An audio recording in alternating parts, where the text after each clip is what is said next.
Hai, halo, ketemu lagi dengan Bu Dina. Kali ini kita akan belajar materi gerak. Udah siap? Selamat datang di pelajaran IPA. Seperti biasa, sebelum Bu Dina mulai pembelajaran hari ini, Bu Dina ingatkan dulu tentang keyakinan kelas yang telah kita sepakati bersama sebelumnya. Yang pertama, berdoa terlebih dahulu. Sudah berdoa semua? Ya, mudah-mudahan Allah berikan kemudahan kita untuk memahami materi kita hari ini. Amin. Nah, kemudian yang kedua, saling menghormati. Nah, saling menghormati ini tidak hanya pada guru, tetapi juga pada sesama teman. Nah, yang ketiga, Bu Dina mengharapkan kalian pada pembelajaran hari ini bisa mandiri, aktif, serta kreatif mengambil peran. Oke, sudah siap? Bismillahirrahmanirrahim. Nah, hari ini kita akan belajar tentang materi gerak. Tujuan pembelajaran yang akan kita capai adalah yang pertama, memahami konsep gerak. Yang kedua, membedakan perpindahan dan jarak. Yang ketiga, membedakan kelajuan, kecepatan, dan percepatan. Oke, sebagai pengantar nih, Budina mau cerita terlebih dahulu. Nah, pada tanggal 30 Mei 2020, SpaceX meluncurkan 2 orang astronot ke International Space Station atau yang biasa disingkat dengan ISS. Fakta yang terjadi adalah peluncuran roket tersebut adalah peluncuran pertama dengan biaya paling murah karena dapat mendaratkan roket tanpa menghancurkannya, sehingga dapat dipakai lagi atau didaur ulang. Menarik kan? Nah, bagaimana sistem kerja peluncuran roket tersebut? Kemudian bagaimana kaitannya dengan konsep gerak dan gaya? Penasaran? Yuk ikuti terus yuk pembelajaran hari ini. Oke, kita mau mencapai tujuan pembelajaran yang pertama tentang konsep gerak benda. Nah, gerak benda, gerak itu jika didefinisikan adalah perubahan posisi terhadap acuan tertentu. Nah, Budina contohkan, misalkan Budina pergi ke sekolah dengan mengayuh sepeda. Nah, atau Budina pergi ke sekolah dengan berjalan kaki. Nah, di sini sudah terjadi perubahan posisi dari rumah ke sekolah. Berarti Budina dikatakan bergerak. Nah, lantas bagaimana dengan pohon yang tertiup angin? Ada yang bisa menjawab? Nah, dipikirkan ya. Kalau pohon yang tertiup angin, bisa didefinisikan gerak. Oke, dipikirkan ya. PR tuh. Nah, kemudian besaran gerak yang akan kita pelajari adalah posisi, perpindahan, dan jarak.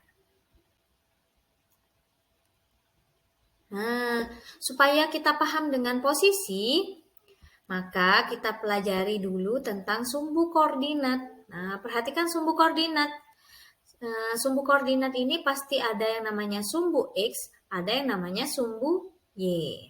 Nah, gerak yang kita pelajari pada pelajaran hari ini adalah gerak satu dimensi, yaitu gerak atau benda yang bergerak hanya pada satu lintasan berupa garis lurus saja. Nah, maka cukup menggunakan satu sumbu koordinat. Contoh, misalkan kita menggunakan sumbu koordinat yang X ya.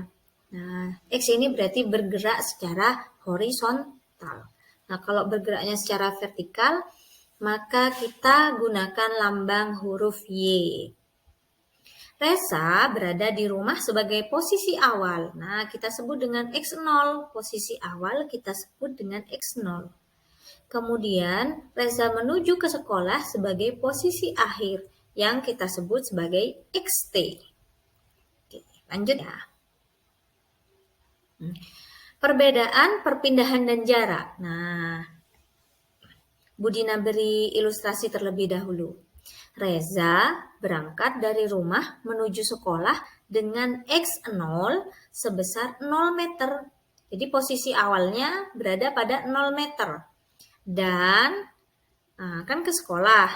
Nah, XT-nya berada pada 100 meter. Kemudian setelah sampai di sekolah, Reza kembali lagi ke rumah karena ada buku yang tertinggal. Nah, dari ilustrasi tersebut, maka perpindahan yang dilakukan Reza adalah 0. Loh, kenapa ya kok 0? Karena Reza kembali ke posisi semula. Dari rumah ke sekolah, kembali lagi tuh ke rumah. Berarti Reza tidak melakukan perpindahan. Kemudian bagaimana dengan jarak yang ditempuh Reza? Nah, jarak yang ditempuh Reza adalah 100 meter ditambah 100 meter. Loh, kok bisa ya? Nah, tadi dari rumah ke sekolah kan 100 meter. Kemudian Reza kembali lagi ke rumah, berarti kan 100 meter lagi. Berarti 100 meter kali 2 atau 100 meter ditambah 100 meter.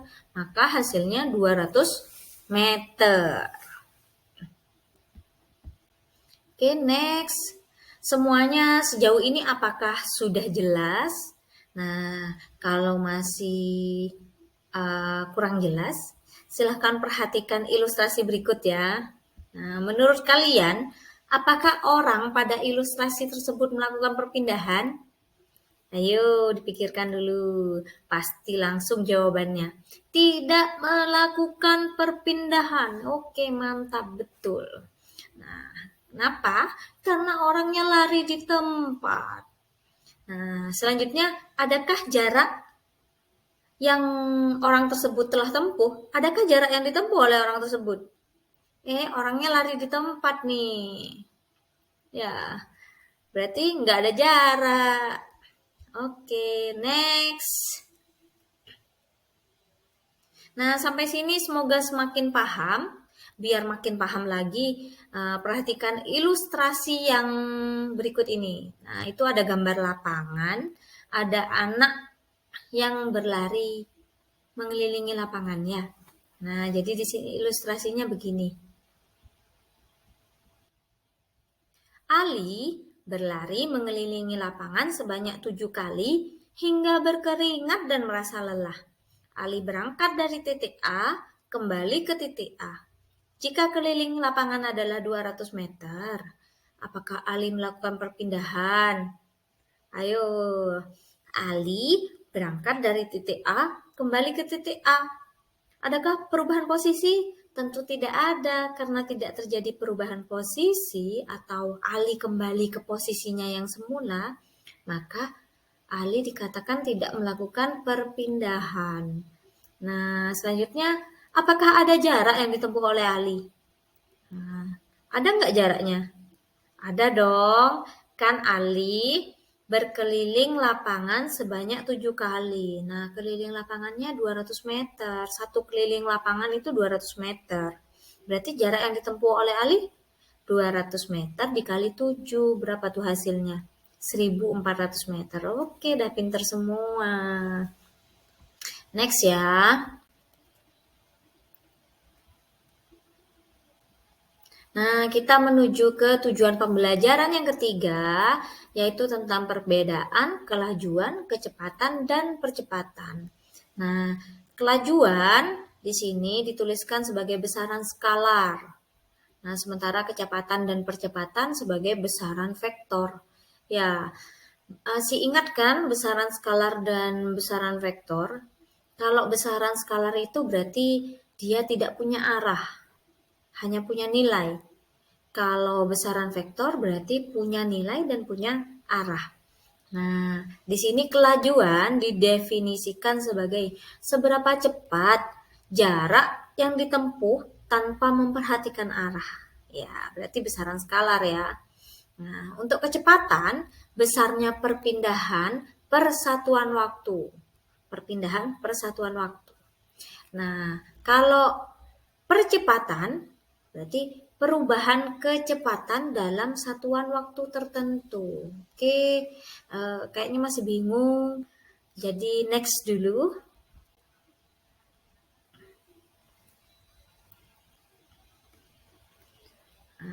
Sip.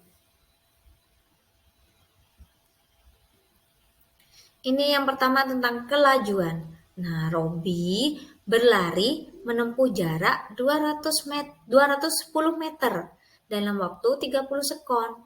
Tentukan kelajuan Robi menempuh jarak tersebut. Berarti kan tadi kelajuan adalah jarak per waktu ya. Nah, berarti jaraknya 210. Nah, waktunya 30. Berarti 210 dibagi 30, 7. Nah, kelajuannya Robi adalah 7 meter per sekon. Oke, lanjut ke kecepatan. Nah, kecepatan diilustrasikan Andi menuju ke sekolah diantar oleh ayahnya dengan mengendarai mobil.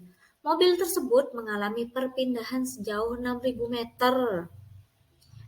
6.000 meter ya dalam selang waktu 5 menit. Wow, 5 menit aja atau 300 detik. Maka ayah Andi mengendarai mobil dengan kecepatan. Nah, kecepatan tadi adalah besarnya perpindahan per waktu. 6.000 per 300. Berarti kalau dihitung menjadi kecepatan mobilnya 20 meter per sekon.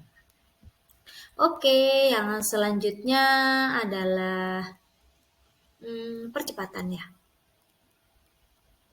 Oke, nah di sini dicontohkan, Heru menuju sekolah dengan kecepatan awal 40 meter per sekon. Nah, kemudian setelah 20 detik, Heru ini menambah kecepatannya menjadi 60 meter per sekon. Berapakah percepatan Heru? Nah, berarti percepatan tadi kan perubahan kecepatan per waktunya. Nah, kecepatannya Heru berubah dari 40 jadi 60 ya. Berarti perubahan kecepatannya sebesar 20 meter per sekon.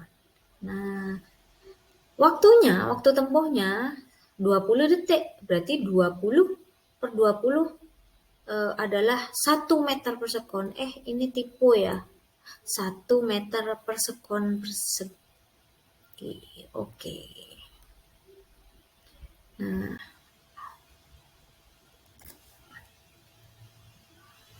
next, ini harusnya kita ngegame nih.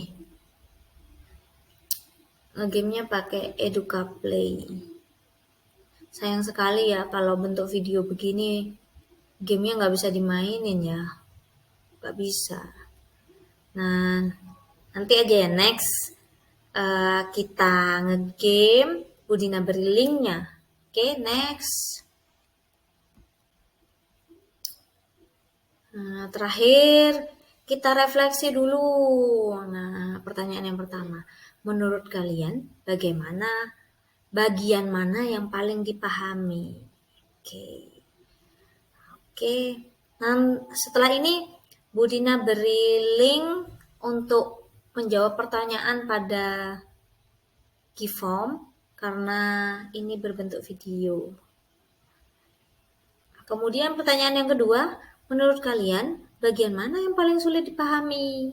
Jadi siapkan dulu ya pertanyaannya. Setelah ini langsung Budina share link untuk mengisi refleksi.